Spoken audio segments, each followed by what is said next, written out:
ಆತ್ಮೀಯ H16 news ಅರ್ಥಾತ್ ಹೇ ಸೀತಾರಾಮ್ಗೆ ಸ್ವಾಗತ. ನಾನು ನಿಮ್ಮವ MI ಅಥವಾ ಮಲ್ಲಪ್ಪ ಜೋತವರ್. ಆತ್ಮೀಯರೇ, ನಿಮಗೆ ಈಗಾಗಲೇ ನಿಮ್ಮೊಂದಿಗೆ ಕೃಷಿ ಕುರಿತಾಗಿ ವಿಶೇಷವಾಗಿ ಚರ್ಚೆ ಭಾಳಷ್ಟು ಮಾಡ್ತಾ ಇರ್ತೇನೆ. ಕಾರಣ ಇಷ್ಟ, ಈ ದೇಶದ ಬೆನ್ನೆಲುಬು ನಿಜವಾಗಿಯೂ ಕೃಷಿನ. ಉದ್ಯೋಗ ದೃಷ್ಟಿಯಿಂದ ಆಯಿತು, ನಮಗೆ ಅನ್ನ ಹಾಕೋ ದೃಷ್ಟಿಯಿಂದ ಆಯಿತು, ಎಲ್ಲ ದೃಷ್ಟಿಯಿಂದ. ಆದರೆ ಅದು ಲಾಭದಾಯಕ ಉದ್ಯೋಗ ಆಗಿಲ್ಲ ಅನ್ನೋದು ಒಂದು ಕಠೋರ ಸತ್ಯ. ಹೀಗಾಗಿ ವಿಶೇಷವಾಗಿ ಕೃಷಿಯನ್ನು ಅಭ್ಯಾಸ ಮಾಡಿದ ಮಕ್ಕಳು ಸಹ, ಅಂದರೆ BSc ಅಗ್ರಿ ಮಾಡಲಿ, MSc ಅಗ್ರಿ ಮಾಡಲಿ, ಎಷ್ಟು ಜನ ಇವತ್ತು ತಮ್ಮ ಹೊಲಗಳಲ್ಲಿ ಕೆಲಸ ಮಾಡಿ ಲಾಭ ಮಾಡಿ ತೋರಿಸ್ತಾ ಇದ್ದಾರೆ ಅನ್ನೋಂಥ ಒಂದು ಮೂಲಭೂತ ಪ್ರಶ್ನೆ ಇಲ್ಲ. ಕೃಷಿಗೆ ಬರ್ತಾನೆ ಇಲ್ಲ ಮಕ್ಕಳು.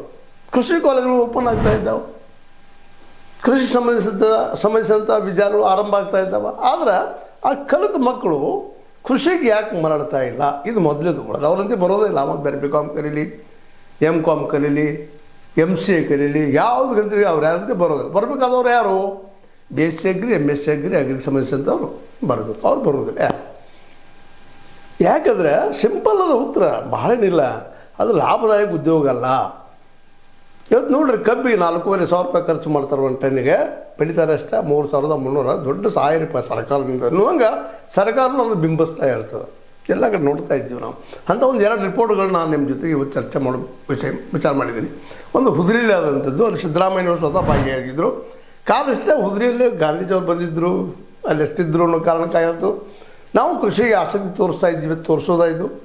ಇನ್ನೊಂದು ಕಡೆಗೆ ಒಂದು ಕೃಷಿ ವಿದ್ಯಾಲಯದ ಯರಗಟ್ಟಿ ಹತ್ತಿರ, ಅದು ಚೆನ್ನಿಯ ಕೊಳ್ಳದ ಏರಿಯಾದಲ್ಲಿ ಕೇರಿ ಸಂಸ್ಥೆ ಇದ್ದು ಕೃಷಿ ಮಹಾವಿದ್ಯಾಲಯ ಸ್ಥಾಪನೆ ಮಾಡೋದು. ಅಲ್ಲಿಯೂ ನಮ್ಮ ಕೃಷಿ ಸಚಿವರು ಬಂದಿದ್ದರು, ಚಲುವರಾಯಸ್ವಾಮಿಗಳು.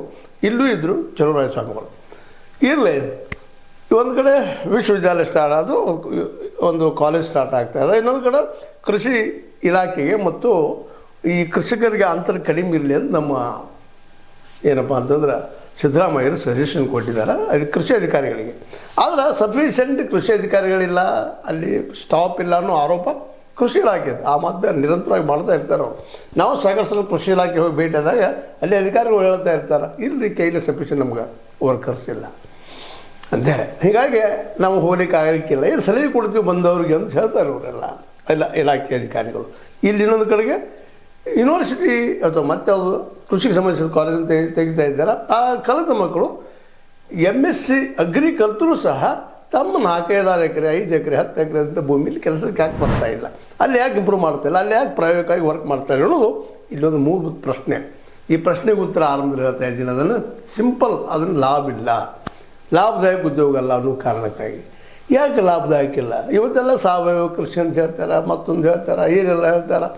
ಹೌದ್ರಿ, ನಾವೆಲ್ಲ ಮಾಡ್ತೀವಿ, ಹಾಕಿದ ದುಡ್ಡು ಹೊಳ್ಳಿ ಬರೋದಿಲ್ಲ, ನಾವು ದುಡ್ಡು ಶ್ರಮಕ್ಕೆ ದುಡ್ಡು ವಾಪಸ್ ಆಗೋದಿಲ್ಲ ಅನ್ನೋದು ಭಾಳಷ್ಟಲ್ಲ, 99% ರೈತರ ಒಂದು ಆರೋಪ. ಅದಕ್ಕೆ ಇವೆಲ್ಲ ಹೇಳ್ಬೋದು, ನಮ್ಮ ಚಲುವರಾಯ ಸ್ವಾಮಿಗಳು ಹೇಳ್ಬೋದು, ಮತ್ತು ಅಥವಾ ನಮ್ಮ ಜಾರಕಿಹೊಳಿ ಅಂಥವ್ರು ಹೇಳಿರ್ಬೋದು, ನಮ್ಮ ಲಕ್ಷ್ಮೀ ಹೆಬ್ಬಾಳ್ಕರ್ ಅವರು, ಸತೀಶ್ ಜಾರಕಿಹೊಳಿ ಅವರು ಹೇಳ್ತಾರೆ ಏನಪ್ಪ ಅಂತಂದರೆ, ರೈತರು ದುಪ್ಪಟ್ಟು ಆದಾಯ ಪಡೆಯಲು ಅನುಕೂಲವಾಗುವಂಥ ಸರ್ಕಾರ ಅನೇಕ ಯೋಜನೆಗಳು ನೀಡುತ್ತಿದೆ.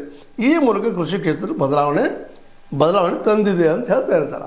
ಹೌದು, ಸಾವಯವ ಆಯಿತು, ಗೊಬ್ಬರ ಆಯಿತು, ರಾಸಾಯನಿಕ ಗೊಬ್ಬರ ಆಯಿತು, ಗಳೆ ಆಯಿತು, ಗೂಡು ಆಯಿತು, ಎಲ್ಲನೂ ಅದಪ್ಪ, ಇವತ್ತು ಅಡ್ಡಿ ಇಲ್ಲ, ಎಲ್ಲ ಬರೋಬ್ಬರಿ ಆಗ್ಯದ, ಇಲ್ಲಂತ ಹೇಳಿಲ್ಲ.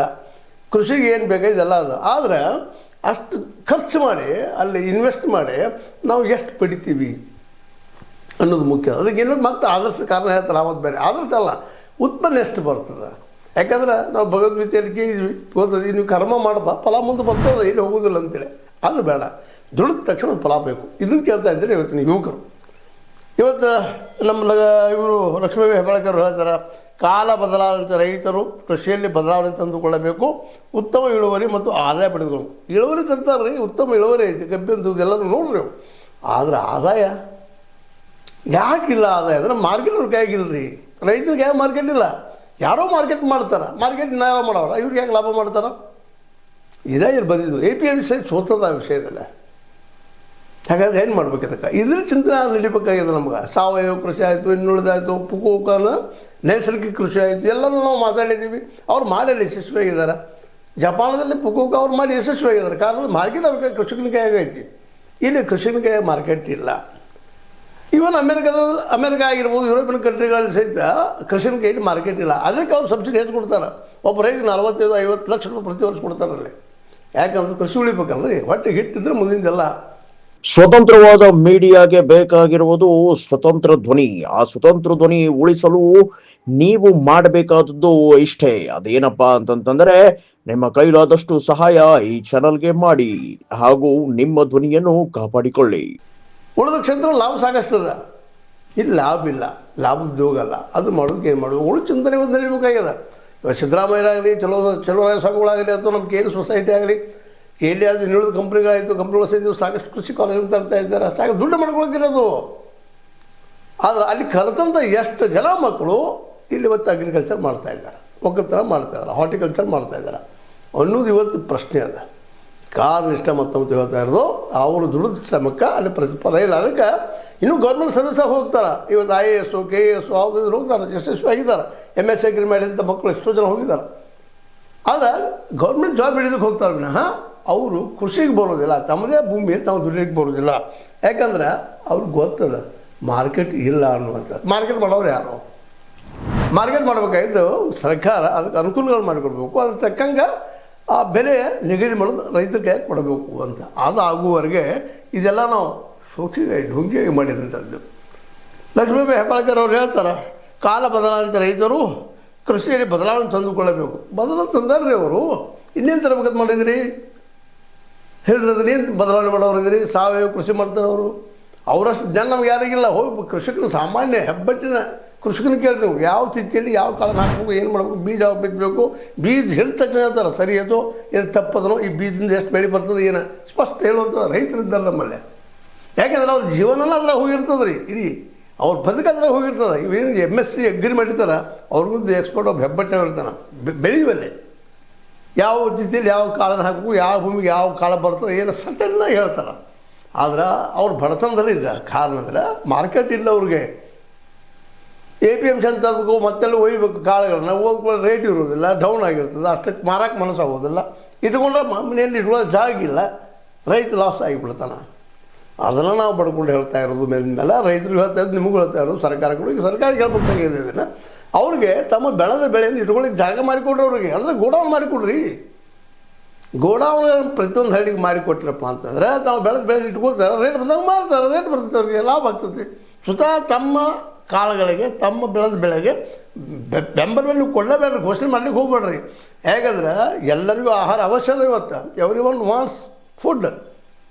ಆಹಾರ ಬೆಳೆ ಅವ್ರಿಗೆ ಇತ್ತಂದ್ರೆ ಅವ್ರ ಸಹಜ ಐತಿ.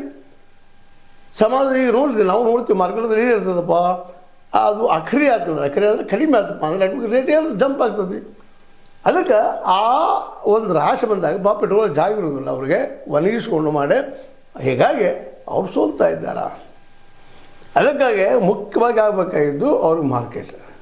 ಅದನ್ನು ಮಾಡಬೇಕಾಗಿದ್ದು ಗೋಡಾವನ ಮತ್ತು ನೀರು. ಇವೆರಡು ಸರಿಯಾಗಿ ಕೊಟ್ಟರಪ್ಪ ಅಂತಂದ್ರೆ ನೀವು APMC ಅವಶ್ಯಕತೆಯೇ ಇಲ್ಲ. ಅಲ್ಲಿ ಪ್ರತಿಯೊಂದು ಹಳ್ಳಿಗೆ ಒಂದು 2 ಹಳ್ಳಿ ನಡಕ್ಕೆ ಒಂದು ವೇವ್ ಬ್ರಿಡ್ಜ್ ಮಾಡಿರಿ, ಮತ್ತೆ ಮಾಡಿ ಅಲ್ಲೇ ಇರ್ತಾರೆ. ಅವರ ಮಾಡ್ತಾರಲ್ರಿ, ಮಾರಕರು ಅವ್ರು ಇರ್ತಾರೆ. ಮತ್ತು ದೊಡ್ಡ ದೊಡ್ಡ ಶುಗರ್ ಫ್ಯಾಕ್ಟ್ರಿಗಳು ಮಾಡಿಸಿ ಸುಮ್ಮನೆ ಈಗ ನೋಡಿ 4,500 ಮೇಲೆ ಖರ್ಚು ಬರ್ತದೆ. ಬೇಕಾದ್ರೆ ಚಾಲೆಂಜ್ ಮಾಡಿ ಹೇಳ್ತೀವಿ ನಾವು, ಬರ್ರಿ ರೈತರಂತೆ ಬಂದು ನೋಡ್ರಿ, ಅಭ್ಯಾಸ ಮಾಡಿರಿ. 4 ಗೋಡೆಗಳ ಮಧ್ಯೆ ಕಲ್ತಂಥ ಈ ಅಗ್ರಿ ಮಾಡಿದಂಥ MSc ಅಗ್ರಿನೋ BSc ಅಗ್ರಿ ಮಾಡಿದವ್ರು ಹೇಳೋದಲ್ಲ ಎಷ್ಟು ಖರ್ಚು ಬರ್ತದಕ್ಕೂ. ಅವ್ರು ಸ್ವತಃ ದುಡೋದ ಮಾಡಿ ಬೀಜ ಗೊಬ್ಬರ ಎಲ್ಲ ಹಾಕಿ ಮಾಡಿ ಭೂಮಿ ಖರ್ಚೆಲ್ಲ ತೆಗೆದು ತನ್ನ ಶ್ರಮ ಹಾಕಿ ತೆಗೆದು ಬರ್ತೈತೆ ಲಾಭ. ಆ ಲಾಭ ಬಂದ ಮೊದಲಾಗ ಆಸಕ್ತಿ ಹುಡುಗ ಜನಕ್ಕೆ ಬರ್ತಾರೆ ಅದು ಮಾಡಲಿಕ್ಕೆ. ಈಗ ನಾವು ಸುಮ್ಮನೆ ಏನು ಹೇಳಿದ್ರೆ ಬರ್ತಾರೆ ಯಾರ? ಅದ್ರ ಇದರರ್ಥ ಇಷ್ಟ ನಾವು ಮಾರ್ಕೆಟ್ ಮಾಡಿ ಕೊಡಬೇಕಾಗಿದೆ. ಇವತ್ತು KL ಸಂಸ್ಥೆ ಆಗಿರ್ಬೋದು, ಅದು ನಮ್ಮ ಸರ್ಕಾರಗಳಾಗಿರ್ಬೋದು, ಮಾತುಗಳು ಭಾಳ ಚೆಂದ ಮಾತಾಡ್ತೀವಿ ನಾವು. ಮಾತಾಡೋದು ಭಾಳ ಬರ್ತದೆ ನಮಗೆ. ಆದರೆ ಕೃಷಿಯನ್ನು ಲಾಭದಾಯಕ ಉದ್ಯೋಗ ಮಾಡಿದಾಗ ಮಾತ್ರ ಈ ದೇಶಕ್ಕರು ಭವಿಷ್ಯದ ಮತ್ತು ಇಲ್ಲಿಯ ಯುವಕರು ಆ ಉದ್ಯೋಗ ಬೆನ್ನುತ್ತಾರೆ. ಇಲ್ಲಾಂದ್ರೆ ಯುವಕರು ಕಲಿತಾರೆ, BSc MSc ಆಗಿರ್ಬೋದು, ಪಾಪ ಮನೆ ಅನುಕೂಲ ಇದ್ದವ್ರು ಕಲಿಸ್ತಾರೆ. ಯಾರು ಹೊಲಕ್ಕೆ ಬರೋದಿಲ್ಲ, ಅವರು ನಮ್ಮ ತೋಟಕ್ಕೆ ಬರೋದಿಲ್ಲ. ಅವರು ಜಗದಲ್ಲಿ ಹೋಗಿಬಿಡ್ತಾರೆ. ಇಲ್ಲಾಂದರೆ ಯಾವುದೋ ಒಂದು ಕೃಷಿ ವಿಜ್ಞಾನಿಯಾಗಿ ಹೆಸರು ಮಾಡ್ಕೊಂಡು ಹೋಗ್ತಾರೆ. ಅಷ್ಟೇ ನಮ್ಮ ಹತ್ತಿರ ಆಗೋದಿಲ್ಲ. ಅದಕ್ಕೆ MS ಸ್ವಾಮಿನಾಥನ್ ಅವರು ಏನು ಹೇಳಿದ್ದಾರೆ, ಮಾರ್ಕೆಟ್ ಮಾಡಿಕೊಡ್ರಿ, C2+2 ಲಾಭ ಉದ್ಯೋಗ ಮಾಡಿಕೊಡ್ರಿ. ನಿಶ್ಚಿತವಾಗಿ ಇಲ್ಲಿ ಕೃಷಿನೂ ಬೆಳೀತದೆ, ಈ ದೇಶದ ಆದಾಯ ಬೆಳೀತದೆ, ನಾವು ಬೆಳಿತೀವಿ. ಮತ್ತು ರೈತರು ಒಳ್ಳೆ ಕಾರುಗಳಲ್ಲಿ ಅನಿವಾರ್ಯ ಅನುಕೂಲ ಆದರೆ ಹೆಲಿಕಾಪ್ಟರ್ದಲ್ಲೂ ಅಡ್ಡಾಡ್ಬೋದು ಅಂಥ ಅರ್ಥವ್ಯವಸ್ಥೆ ಮಾಡಲಿಕ್ಕೆ ಇಲ್ಲ ಸಾಧ್ಯ ಅದ. ಯಾಕಂದರೆ ಇಲ್ಲಿ ಭೂಮಿ ಅದ, ನೀರು ಉತ್ತಮ ಅದ, ಅತ್ಯಂತ ಹವಾಮಾನ ಉತ್ತಮವಾದ ಹವಾಮಾನದ ಇಂಡಿಯಾಗೆ ಈ ದೇಶ ಶ್ರೀಮಂತ ದೇಶ ಆಗಲಿಕ್ಕೆ ಸಾಧ್ಯ ಇಲ್ಲ. ಈಗೇನು ನಾವು ಸುಮ್ಮನೆ ತೋರಿಸ್ತೀವಿ 3ನೇ ನಂಬರಿ 4ನೇ ನಂಬರಿ 2ನೇ ನಂಬರಿ ಅಂತೇಳಿ ಜಗದೊಳಗೆ ಅಷ್ಟೇ ಬಡತನ ಐತಿ. ಯಾಕಂದ್ರೆ 90% ಜನ ಇಲ್ಲಿ ಏನದಲ್ಲ ಅಂದ್ರೆ ಕಾಂಟ್ರಾಕ್ಟ್ ಲೇಬರರ್ಸ್ ಅನ್ರಿ, ಅಥವಾ ಕೂಲಿಕಾರರನ್ರಿ, ಅಥವಾ ಕೃಷಿ ಕೂಲಿಕಾರರನ್ರಿ, ಅಥವಾ ಹಮಾಲರನ್ರಿ, ಅದರ ವಿನಃ ಮತ್ತೇನೂ ಇಲ್ಲ. ಹೀಗಾಗಿ ನಾವಿನ್ನೂ ಬಡತನದ ಹಿಂದೆ ಹೋಗ್ತಾ ಇದ್ದೀವಿ ಅನ್ನೋದನ್ನು ಮತ್ತೆ ಜ್ಞಾಪಿಸ್ತಾ, ಇದು ನಿಮ್ಮ ಲೈಕ್ ಆಗಿರ್ಬೋದು, ಲೈಕ್ ಮಾಡಿ ಶೇರ್ ಮಾಡಿ ಕಮೆಂಟ್ ಮಾಡಿ, ಜೊತೆಗೆ ಸಬ್ಸ್ಕ್ರೈಬ್ ತಿಳಿಸ್ಬಾರ್ದು. ಯಾಕೆ ನ್ಯೂಸ್ ಅಂತ ತಿಳಿಸಿ ತಾಲೂಕು ಸತ್ಯದ ಕೈಗಿನಲ್ಲಿ ವಂದನೆಗಳು.